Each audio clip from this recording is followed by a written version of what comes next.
meio doído do futebol. Sou aqueles atletas que jogam de retiro em retiro, de acampamento em acampamento, né? E hoje já pude participar mais, né? Piscina e futebol. Estou então aqui cansado já, né? Porque a gente que é assim moreno palmito igual a mim, o sol já cansa a gente, né? A gente não tem uma boa relação com o sol. E é o futebol, não tem jeito. Mas eu quero dizer para vocês da minha alegria de a gente poder estar participando desses momentos preciosos aqui, a gente poder estar ouvindo a palavra, a gente poder estar, né, se divertindo, brincando, eu poder estar conhecendo bastante gente nova. Para mim é uma alegria muito grande. A gente peço ao Senhor que até o final da nosso acampamento a gente tenha bastante oportunidade para a gente se conhecer melhor. Eu também quero repetir o que disse ontem.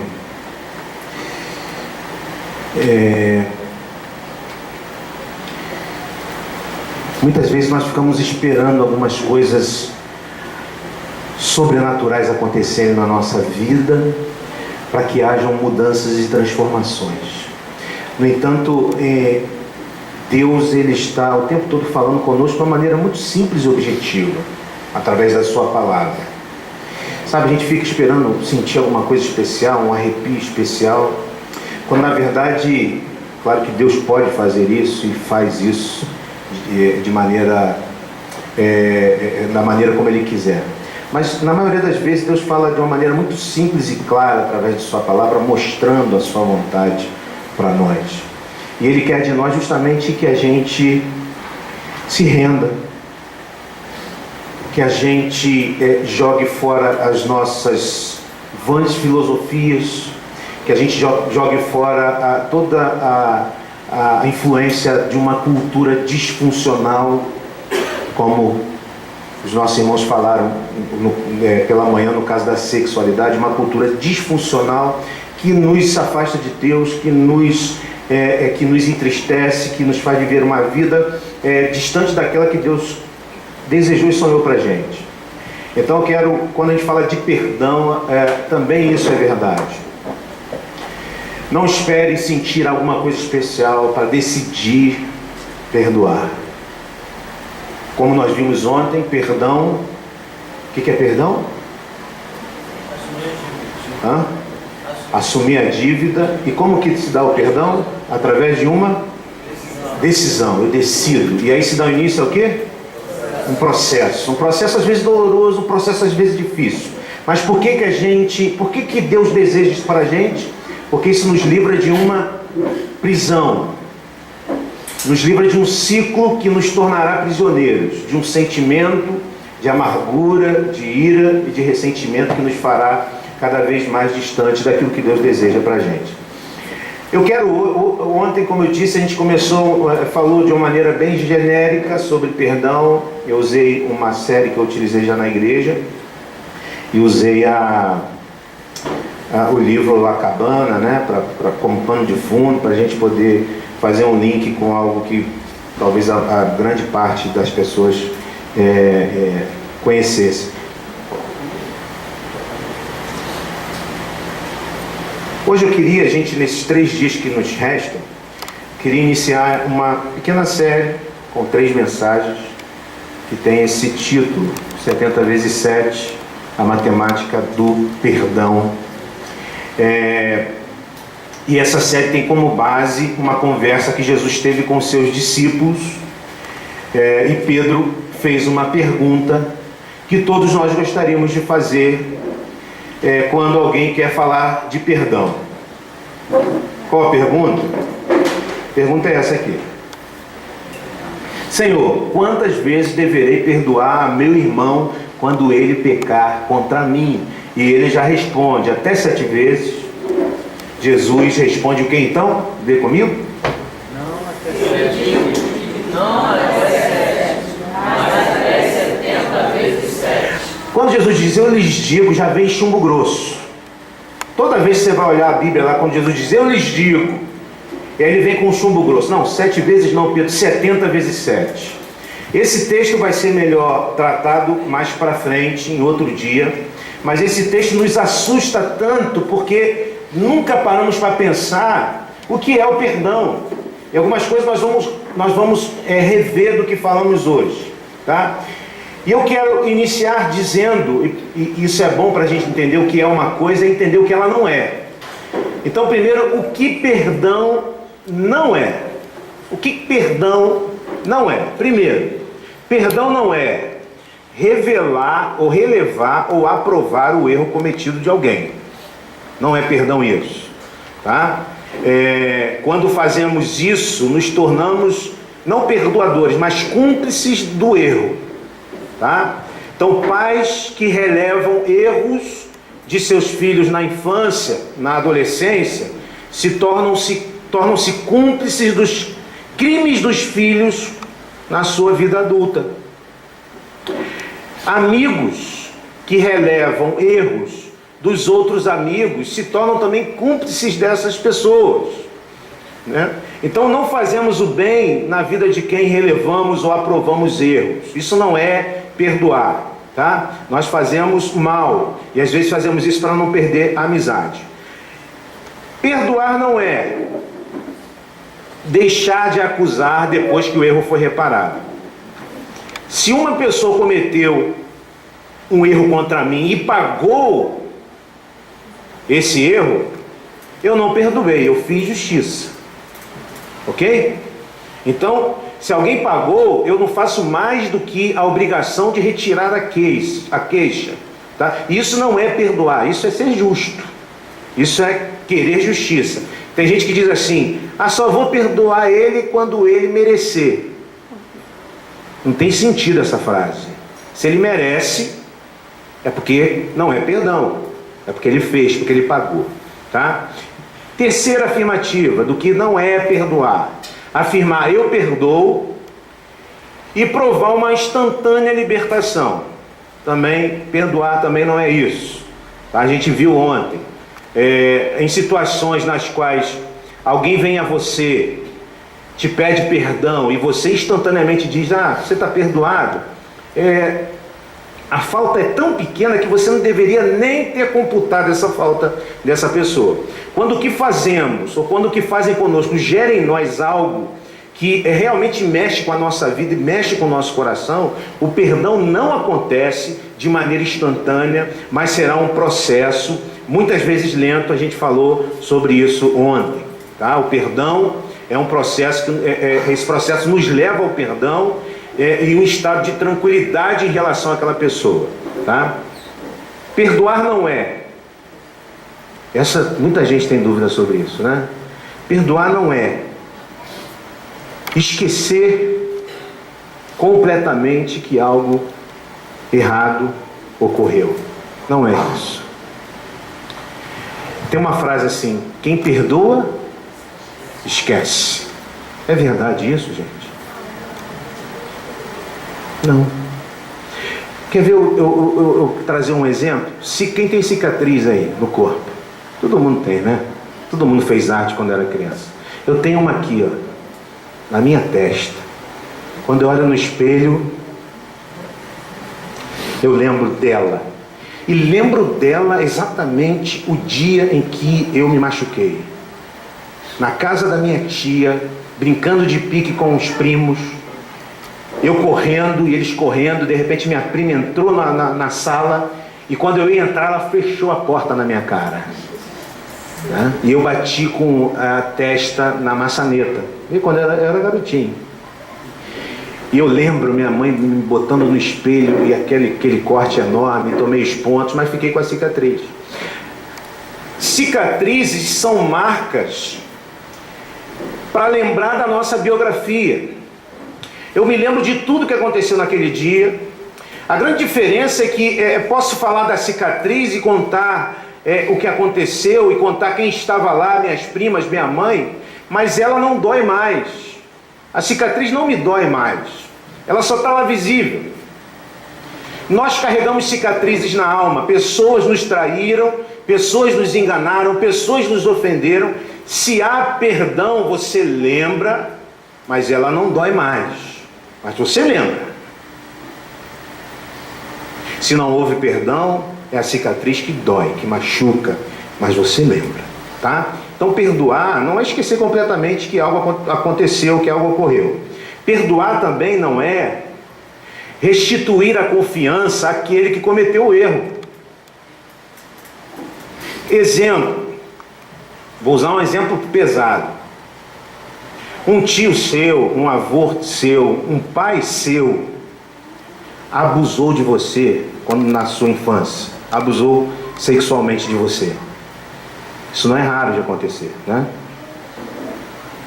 Você perdoou. Você perdoou. Você vai viajar, você deixa o seu filho com essa pessoa e viaja com tranquilidade? Responde para mim. Quem faz isso? Alguém faz isso aqui? Isso não é perdão. Isso é insanidade. Perdoar não é restituir a confiança àquele que cometeu o erro. Perdoar não é restabelecer plenamente o relacionamento afetado, né? Tem gente que quando escuta Jesus dizendo perdoe 70 vezes 7, diz: como que eu vou restabelecer essa relação? O perdão, ele é uma parte do restabelecimento de uma relação, mas não é a totalidade disso.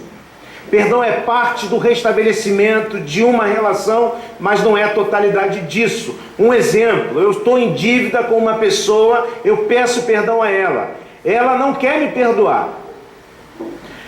O relacionamento não pode ser restabelecido, embora haja no meu coração a decisão de restabelecê-lo. O inverso também é verdadeiro. Existe uma pessoa que me feriu e no meu coração eu decidi perdoar. Mas essa pessoa não acha que me feriu, que me causou dano, e pior, ela ficou chateada porque eu fiquei chateada com ela. E ela não quer reconciliação. Então o perdão não é o restabelecimento da relação, mas é parte dele, tá?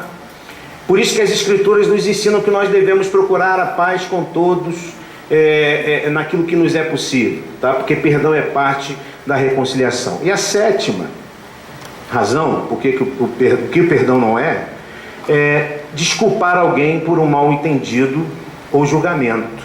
A palavra desculpar significa tirar sobre a pessoa a culpa, né? Então, quando alguém faz algo concreto contra nós não desculpamos, porque desculpar é fazer vistas grossas para que a pessoa fez, né? Nós, quando há um mal entendido, nós não desculpamos porque o mal entendido não foi um dano causado intencionalmente. Então, diante disso, ou a gente coloca a pessoa na nossa lista negra, achando que ela estará presa em nosso coração, né? Quando quem está preso na verdade é a gente, e a gente viu isso ontem, ou perdoar. O que é então perdoar? O que é então, vamos conceituar, nosso irmão perguntou o que é sexo, né, de manhã, e é difícil conceituar. Perdão também é difícil conceituar de uma maneira bem ampla, porque é complexo. Então, perdoar é uma decisão na mente e coração que marca o início de um processo de vida. Ok?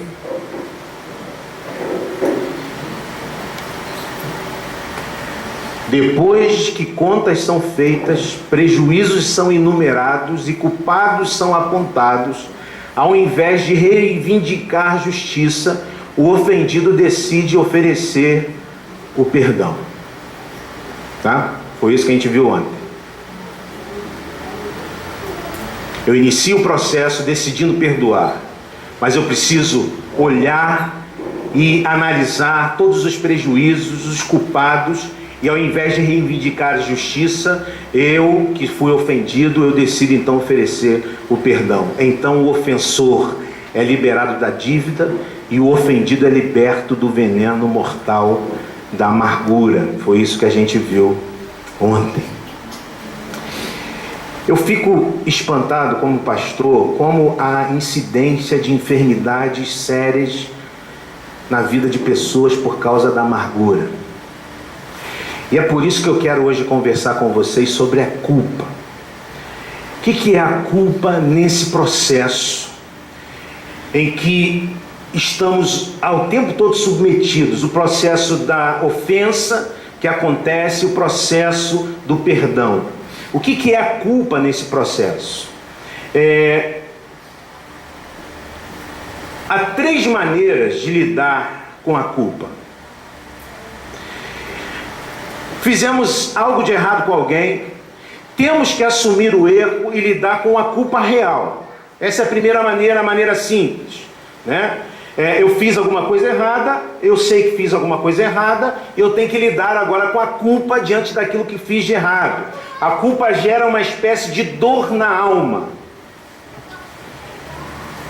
Assim como a dor é importante, a dor física, né? Você está lá fritando um ovo, de repente alguém fala com você, você está mexendo na frigideira, de repente alguém fala com você, você se distrai e você queima o dedo. Aquela dor, ela é boa no sentido de que ela vai te alertar sobre a necessidade de você tirar a mão dali, né? A culpa é como uma dor na alma que nos alerta para algo que está errado e para a necessidade de tomarmos atitudes urgentes. Mas além da culpa real, há culpas indevidas. São aquelas culpas do passado relacionadas a culpas que vêm de uma educação disfuncional, por exemplo, uma educação extremamente severa, onde pais imputam culpa na alma dos seus filhos. Há pessoas que cresceram num ambiente de extrema pressão, de extrema severidade, e elas crescem com uma necessidade de lidarem com demandas enormes, e elas ficam culpadas de maneira indevida. Tem gente que cresceu acostumado com a culpa e ela não consegue viver sem culpa, e essa culpa é indevida. E há uma terceira culpa, que é aqueles que mesmo que façam coisas que magoam os outros, simplesmente não conseguem sentir culpa. E eu vou chamar esse fenômeno de hanseníase da alma. Hanseníase, a gente sabe, é uma doença, o mal de Hansen é uma doença que causa a pele o quê, irmãos? Mas ela fica insensível. Se você colocar uma pessoa com hanseníase perto do fogo, ela não sente aquela queimadura, ela não vai sentir nada, tá? Então, tirei isso da onde? Pastor, você tirou isso da onde, pastor? Tirei de um livro do Dr. Paul Brandt. Ele escreveu um livro chamado, aquilo ali, quem sabe falar inglês aí? When the gift nobody wants. Gostaram? Tem professor de inglês aí, não? Tem. Não tem? Valeu? Quem é professor de inglês? Falei bem? Que manda ver no inglês, mas falei bem? Falei direitinho? Ah, que bom. O que isso quer dizer, irmãos? Dor, um presente que ninguém quer. Nesse livro, ele destaca justamente a culpa, como a culpa muitas vezes funciona. Primeiro, a culpa é a dor, essa dor e essa culpa é uma dádiva, é um alerta. Assim como a dor física nos alerta quando algo está errado no corpo, a culpa é uma espécie de dor na nossa alma que nos alerta quanto a algo que está errado. Há também algumas pessoas que podem desenvolver uma relação doentia com a dor, pessoas que vivem em função da dor, gente que só se mexe quando o casamento está com crise, gente que só vai ao médico quando o coração dói, gente que não consegue cuidar da saúde só na base da dor ou da culpa. E há as pessoas que desenvolvem uma espécie de hanseníase na alma, e o problema é que quem tem o mal de Hansen sofre na alma pela falta de sensibilidade, E aí sofre porque faz mal a si mesmo e sofre porque faz mal a quem está ao seu redor. Quem não sente culpa, quem vive sem culpa, acaba se tornando uma pessoa assim. E a questão da hanseníase na alma me lembrou então de um texto que está no Evangelho de Lucas, no capítulo 17, versículos 1 a 4. Eu quero ler e falar um pouquinho desse texto com vocês. Vamos ler juntos? Vamos lá? 1, 2, 3 e já. Jesus disse a seus discípulos: é inevitável que aconteçam coisas que levem o povo a tropeçar, mas há a pessoa por meio de quem elas acontecem. Seria melhor que ela fosse lançada no mar com uma pedra de moinho amarrada no pescoço, do que levar um desses pequeninos a pecar. Tome cuidado. Se o seu irmão pecar, repreenda-o. E se ele se arrepender, perdoe-o. Se pecar contra você 7 vezes no dia, e 7 vezes voltar a você e disser: estou arrependido, perdoe. Muito bem, eu quero tirar algumas lições desse texto. Quero antes apresentar alguns princípios que são apresentados nesse texto. Primeiro, o público-alvo são os discípulos. Jesus disse aos discípulos, ou seja, esses ensinamentos são ensinamentos para quem é discípulo de Cristo Jesus. Quantos aqui são discípulos de Cristo aqui? Pode ser que haja aqui pessoas que não se consideram discípulos de Cristo, pessoas que não são evangélicos, não são cristãos, né? Essa palavra é para discípulos de Cristo. Porque tem gente que acha que pessoas que não são discípulos de Cristo têm que viver de acordo com os ensinamentos de Cristo. Isso é uma chatice. A gente achar gente que fica patrulhando os outros, achando que quem não é discípulo de Cristo tem que viver segundo os princípios dos bíblicos e cristãos, né? Jesus está falando para os seus discípulos. É claro que tudo que queremos é que pessoas que não são discípulos de Cristo se tornem discípulos de Cristo, né? Mas não podemos ficar patrulhando a vida dos outros e nos tornando cristãos que perdem a oportunidade de serem pessoas agradáveis, ok? Outro princípio: há um pressuposto. O pressuposto é: vivemos num mundo disfuncional. O texto diz: é inevitável que aconteçam coisas que levem o povo a tropeçar. Então, quando a gente entende isso, a gente percebe o seguinte, irmãos: sem essa coisa de casamento sem problema, sem essa coisa de amizades duradouras sem momentos de crise, vamos parar com essa hipocrisia. Nós vivemos desde Gênesis 3 num mundo disfuncional, estamos sujeitos a erros. Então a única maneira de lidarmos com essa realidade é não esperarmos que seremos perfeitos nas nossas relações. Não seremos. Não espere que você será perfeito na sua relação, porque você não será, porque a gente vive num mundo disfuncional. E também não esperar que as pessoas sejam o tempo todo perfeitas conosco, porque elas não serão.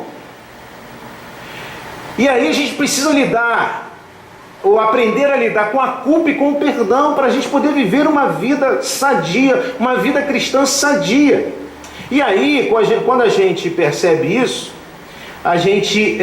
o terceiro pressuposto aqui, o princípio apresentado, é que há um propósito nesse texto: combater a hanseníase da alma, combater esta insensibilidade em relação, ou na nossa relação com as pessoas. O texto diz: mas ai da pessoa por meio de quem elas aconteçam. Ai da pessoa que começa a desenvolver um estilo de vida irresponsável para com o sentimento do outro. Ai da pessoa que começa a viver uma vida irresponsável em relação aos prejuízos que causa ao outro. Essa pessoa atinge a ele mesmo, essa pessoa faz sofrer o seu próximo, e essa pessoa faz sofrer toda a comunidade cristã. Isso é tão sério que Jesus usa aqui uma linguagem claramente hiperbólica, de exagero, quando ele diz O que tem que acontecer com essa pessoa? Lê comigo. Seria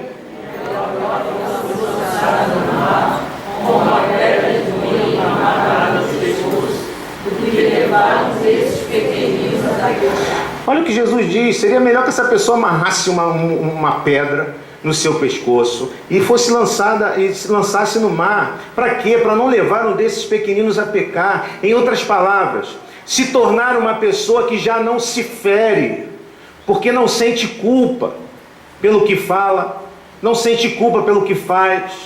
Essa pessoa fere as outras pessoas, as ofende com palavras, com atitudes. Ele fere a comunidade. A comunidade é ferida, porque essa pessoa é uma pessoa que já não tem controle. E esses pequeninos de que o texto fala são os novos convertidos que chegam à comunidade. Eles olham para essas pessoas e eles então não se apercebem por causa da sua pouco tempo na caminhada cristã, que talvez esse estilo de vida é um estilo que não condiz com o que Deus deseja. Jesus então quer chocar e diz a esses, o melhor seria que fossem lançados ao mar, com uma pedra no pescoço. Percebamos quão sério é perdermos a sensibilidade com o que falamos, perdemos a sensibilidade com o que fazemos, porque pessoas podem ser levadas ao engano por causa disso. Então existe o perigo da hanseníase da alma, e esses perigos estão relacionados, isso acontece de forma gradativa. Os seus erros afetam, os erros da pessoa não afetam mais a ele. Ele racionaliza, ele filosofa, ele entende que não fez nada de errado, ele coloca até a culpa nos seus pais. Pega lá algum tipo de teoria, temos a psicóloga aqui, teoria freudiana, qualquer tipo dessas teorias, que acabam colocando a culpa em outras pessoas, nos pais, ou seja lá quem for. A minha educação foi assim. Eles estão insensíveis à culpa, mas eles começam a afetar o grupo mais íntimo. Eles afetam os pais, eles afetam os irmãos, os familiares, os amigos. Ele começa a racionalizar da seguinte maneira: eu sou assim e as pessoas têm que me aceitar como eu sou. Você já ouviu isso? Eu sou assim, as pessoas têm que me aceitar como eu sou. Eu falo mesmo, eu falo na cara mesmo. E não adianta ficar chateadinho comigo não, tem que me aceitar, tem que me engolir. Teologia Gabriela Cravo e Canela. Eu nasci assim, eu cresci assim, e você sempre assim. E eles afetam a comunidade. Seus erros se tornam públicos. E essa pessoa não pede perdão. Essa pessoa não reconhece seus erros, que se tornam escândalo.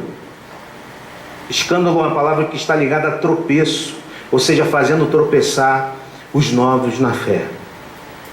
O que Jesus manda fazer para combater isso? E aqui eu quero chamar a tua atenção. Quando eu canto, rendido estou, eu estou dizendo: Senhor, eu quero viver a tua vontade.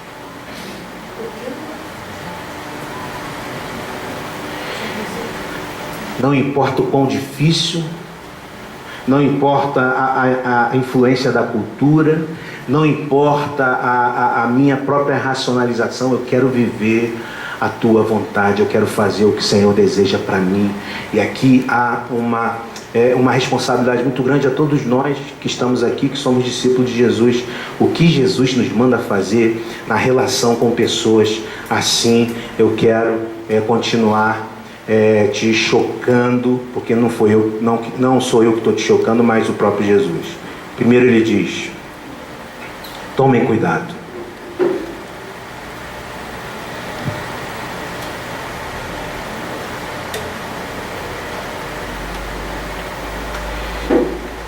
Há pessoas que viveram uma vida inteira numa família, num lar, com lares muito repressores, e que de repente decidem desligar o disjuntor da culpa, Pessoas que tinham muita culpa e de repente decidem desligar o disjuntor da culpa e elas passam a se tornam então pessoas acometidas da hanseníase da culpa. O que Jesus nos manda fazer? Repreenda quem erra. Se o seu irmão pecar, o quê?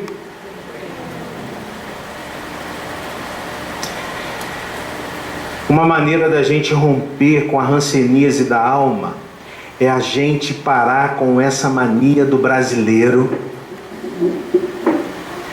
de querer ser legal com todo mundo.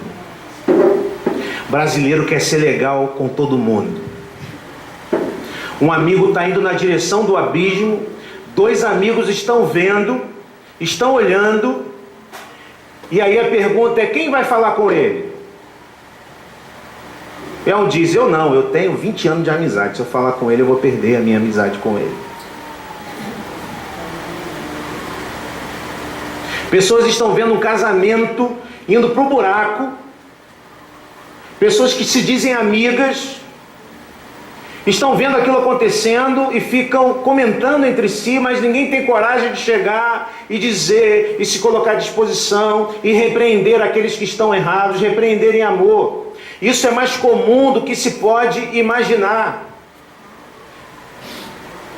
Ninguém trata assunto sério com ninguém. Vamos parar com isso, é bíblico isso. Se há alguém que está errando, se há alguém que está caminhando para um caminho que nós estamos vendo, vai tropeçar, vai cair, vai se afundar, nós precisamos chegar, nós precisamos conversar, nós precisamos nos achegar a essas pessoas e repreendê-los. Repreendê-los.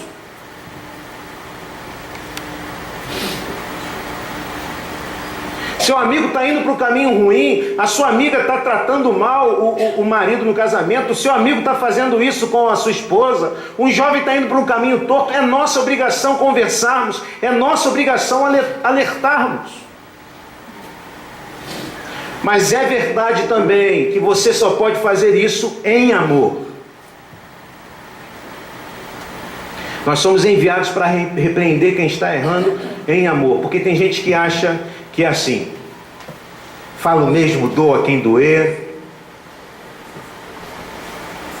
falo mesmo de qualquer maneira, falo mesmo porque a pessoa tem que ouvir, não repreende em amor. Se você faz isso, meu irmão, compra uma cordinha, amarra no seu pescoço e vai para o mar mais perto e joga a pedrinha lá. Estou brincando, não faça isso. Mas se arrependa. O caminho é mais longo.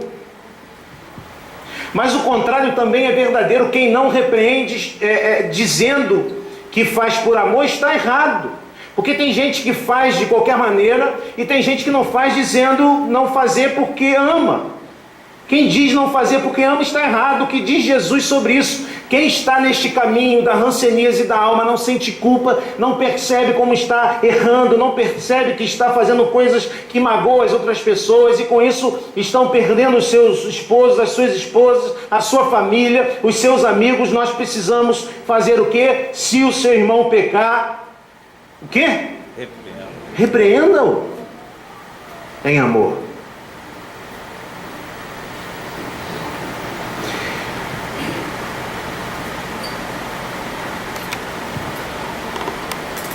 Jesus nos ensina: tomem cuidado, repreenda quem erra e perdoe quem se arrepende. E se ele se arrepender, perdoe. Isso é um problema. Sabe por que é um problema? Há comunidades que, quando alguém está errando, comunidades que se reúnem para decretar que aquele que está errando merece uma paulada. Uma paulada bem dada. O problema é quando a gente pega a pedaço de madeira para ir lá e aquele irmão que está errando, a gente decidiu como comunidade, precisamos dar uma paulada nele. O problema é quando a gente vai dar a paulada, a pessoa diz assim: me perdoa, estou arrependido. A gente tem dificuldade de lidar com isso. A gente tem dificuldade de lidar com gente arrependida. Há comunidades que sabem muito bem apontar os erros e dar as pauladas e não sabem o que fazer com quem se arrepende. Existem pessoas que sabem muito bem apontar os erros dos outros e dar uma paulada, mas não sabem o que fazer quando a pessoa diz: me perdoa, estou arrependido. Existem comunidades que são muito boas, que têm manuais que ensinam como repreender, como pegar esses camaradas que estão errando e como dar pauladas nele. O problema é quando no meio desse processo o camarada diz: estou arrependido. Mas pastor, assim fica muito fácil. É só dizer que está arrependido, é isso? É o que Jesus disse. É o que Jesus disse.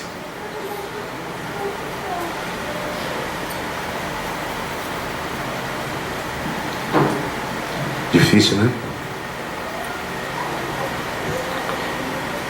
Tome cuidado, repreenda quem erra, perdoe quem se arrependa, perdoe quantas vezes for necessário. Se pecar contra você 7 vezes no dia e 7 vezes voltar a você e disser: estou arrependido, perdoe-lhe. É o que Jesus diz. E aqui Jesus tira o foco da questão em relação à comunidade e joga para os ouvintes dele, os seus discípulos. Você, se ele se arrepender 7 vezes, perdoe-lhe quantas vezes for necessário e preciso. E eu diria o seguinte, meu irmão: se ele ainda tem capacidade de se arrepender, ele nem foi tomado ainda pela ranceníase da alma. Lembre-se que perdoar não é restituir a confiança naquela pessoa, mas liberar a pessoa da sua dívida. E aí você pode: mas pastor, o prejuízo fica só comigo. Eu diria: esse é o prejuízo menor. O maior é você cultivar no seu coração amargura. O maior é você cultivar no seu coração ressentimento. O maior é você viver aprisionado no ciclo da amargura. Libere. Se há alguém que fez algo contra você e lhe pediu perdão, libere. Perdoe.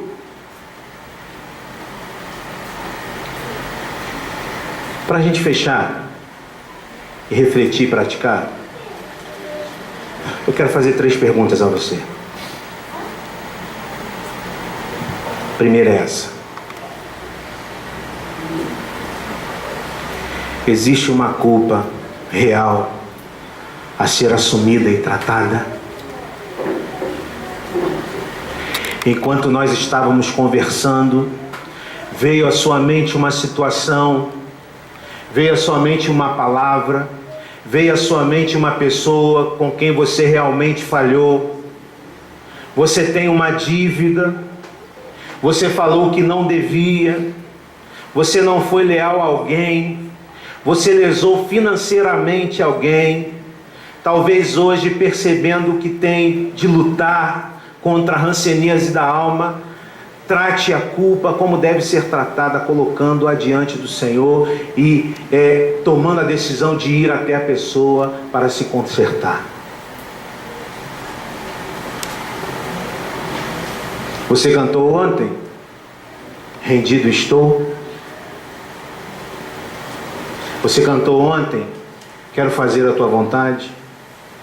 Jesus está dizendo para você hoje: se há uma culpa real no seu coração, tome uma decisão diante de Deus. Coloque isso diante de Deus e vá até a pessoa a quem você lesou de alguma maneira. Segunda pergunta: existe uma culpa indevida a ser curada? Lembram da culpa indevida? Culpas que trazemos dentro do nosso coração por causa da nossa educação, por causa de coisas que vivemos no passado, por causa porque nós crescemos com uma necessidade muito grande de sermos perfeitos em tudo, e tudo que fazemos de errado nos traz tudo ao coração. Vamos parar com essa neura de sermos aprovados por todo mundo. E como nós fazemos isso? Entre na presença de Deus e ouça o que Ele tem a dizer para você. E Deus diz para você o seguinte: não importa quem você seja, quando você derrama o seu coração, quando você crê em Jesus Cristo com todo o seu coração, Ele diz para você: não importa quem você seja, não importa o que você tenha feito, não importam as culpas indevidas do seu coração, Ele diz: você é meu filho amado, em quem eu tenho todo prazer. Joga fora as culpas indevidas. Teu pai que te falou a vida inteira que você não servia para nada. Sua mãe que joga na tua cara isso. Você que cresceu ouvindo isso a vida inteira e você não consegue se amar, você não consegue olhar para você e perceber que você é alguém que Deus ama, que você é alguém que Deus acolhe e abraça do jeito que você é, e você vive assim com a culpa dentro do seu coração. Entregue isso a Jesus e perceba que Ele diz para você: você é meu filho amado, em quem eu tenho todo prazer.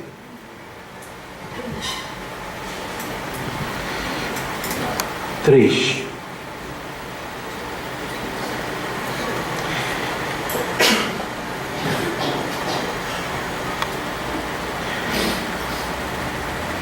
Eu não vou dizer que tem gente aqui que precisa perdoar porque Deus me falou. Eu vou dizer que tem gente aqui que precisa perdoar porque eu sei que a gente vive num mundo disfuncional. E todos nós, em algum grau, em alguma medida, precisamos perdoar. Vivemos num mundo instável. Pessoas nos magoam. Nós magoamos pessoas. E eu sei, há pessoas aqui que precisam perdoar coisas que aconteceram há muito tempo atrás. O perdão não é algo que acontece instantaneamente. O perdão é um processo que precisa de início. Havia uma jovem chamada Mary Karen Deed, 19 anos, estudante da Virginia University. Foi uma das 32 vítimas do massacre de 17 de abril de 2007. Um ex-aluno da universidade entrou com uma arma e feriu a muitos, matando 32 jovens, dentre eles Mary. O diário dela foi encontrado. O último texto que ela escreveu foi esse: quando feridas profundas são feitas contra nós, nunca nos curamos até que perdoamos. Eu quero destacar as últimas duas frases. O perdão não muda o passado, mas o perdão amplia o futuro. Repete comigo, o finalzinho. O perdão não muda o passado, mas o perdão amplia o futuro. O vídeo que eu vou passar agora, para a gente encerrar, fala sobre isso.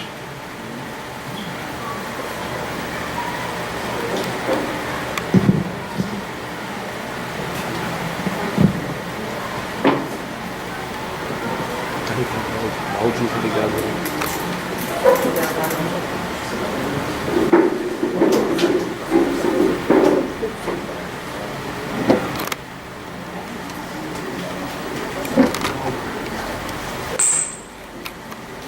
Geis. Tá aberto, Geis.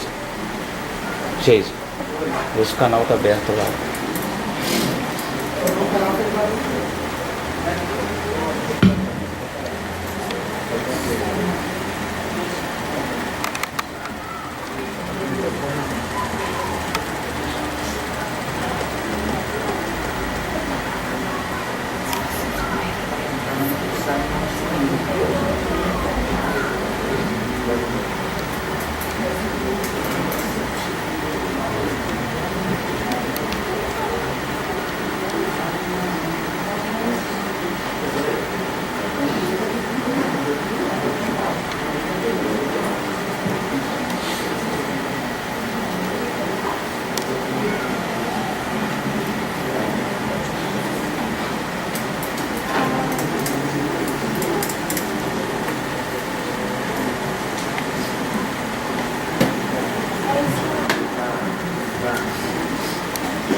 Não está indo não. Não tem problema. Eu quero cantar um louvor antes da gente terminar. Queria que você ficasse de pé.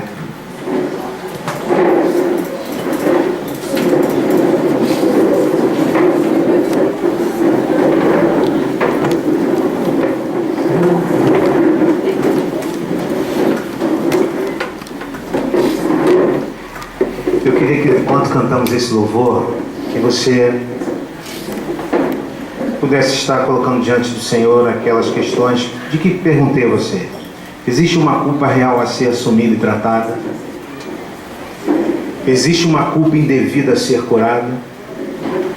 Existe alguém a ser perdoado? Eu queria que você se colocasse diante do Senhor. Como nós falamos ontem, nós não temos nenhuma força para, por nossa própria força, perdoarmos. A ignição é o sacrifício de Cristo, a ignição é olhar para a cruz e perceber que eu fui perdoado por Jesus.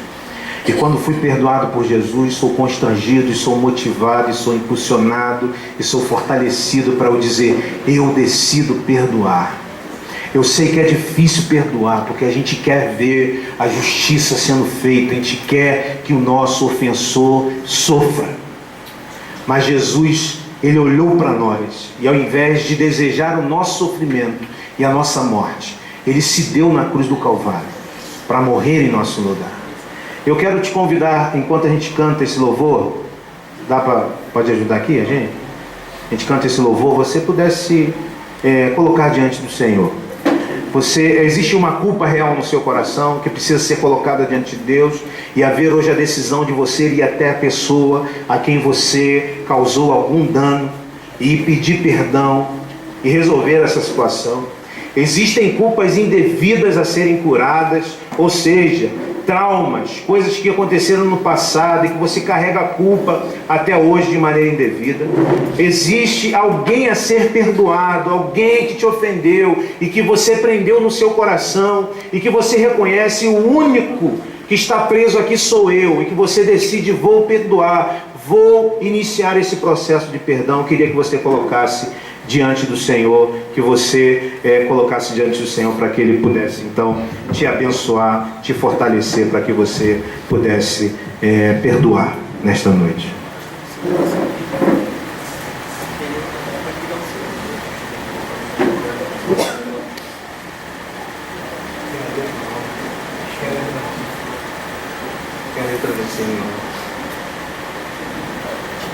Vocês conhecem aquele cântico?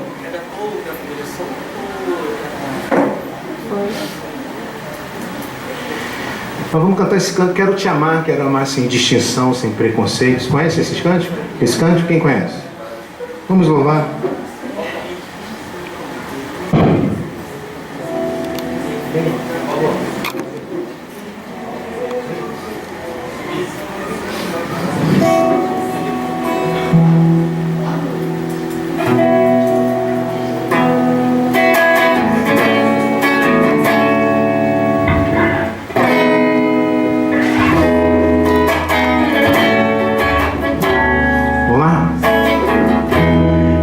Te amar, quero amar sem distinção, sem preconceitos, sem intrigas, em perfeita comunhão, e viver o amor, pois só Ele é capaz de esperar, de entender e cobrir imperfeições. Quero andar lado a lado com você, e na angústia verdadeiramente ser o seu irmão, e viver o perdão que vem de Deus para nos unir em um só corpo no Senhor, que me une a você e nos faz perceber que esse amor vem de Deus, que nos deu o dom de amar para compartilhar, está pronto a ajudar obedecendo a Deus que nos deu o dom de amar.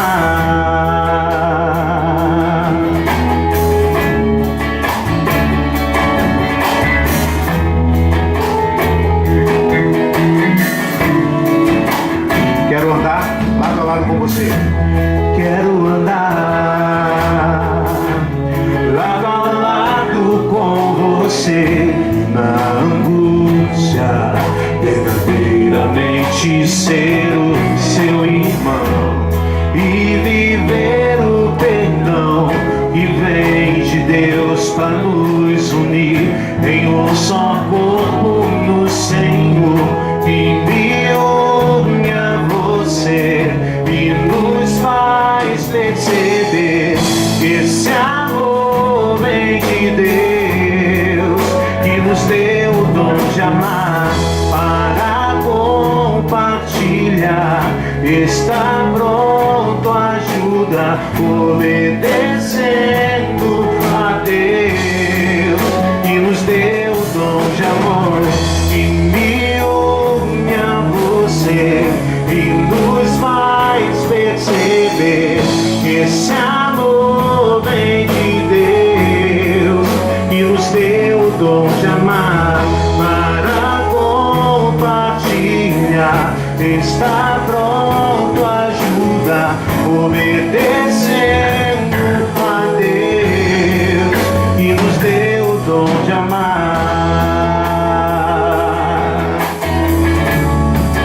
e nos ensinou amor,